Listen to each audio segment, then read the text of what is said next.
ఈరోజు దేవుని వాగ్దానము 36వ కీర్తన 7వ వచనము. దేవా, నీ కృప ఎంతో అమూల్యమైనది. నరులు నీ రెక్కల నీడను ఆశ్రయించుచున్నారు. నీ మందిరము యొక్క సమృద్ధి వలన వారు సంతృప్తి నొందుచున్నారు. ప్రార్థన. పరిశుద్ధమైన దేవా, కృపగల తండ్రి, మీ పాదములకు లెక్కలేని స్తోత్రములు చెల్లిస్తున్నాం ప్రభువా. అవును తండ్రి, మీ కృప ఎంతో అమూల్యమైనది, అనంతమైనది.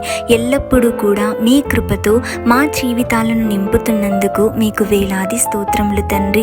ఏ స్థితి అయినా సరే ప్రభువా, మేమందరము కూడా మీ రెక్కల నీడను ఆశ్రయించే మనస్సును మాకివ్వండి తండ్రి.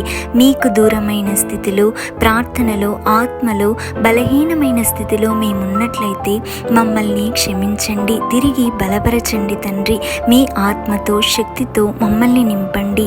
ఈ పరిశుద్ధ దినమున మీ ఆలయములో చేరి మిమ్మల్ని స్తుతించే భాగ్యమును, మీరు మా ఎడల కలిగి ఉన్న మేలులను పొందుకొని మా జీవితాలలో సమృద్ధి కలిగి సంతృప్తితో మీకు కృతజ్ఞతాస్తుతులు చెల్లించే భాగ్యమును మా అందరికీ అనుగ్రహించుమని నజరేయుడైన యేసు నామంలో అడిగి వేడుకొని పొంది ఉన్నాము తండ్రి. ఆమేన్.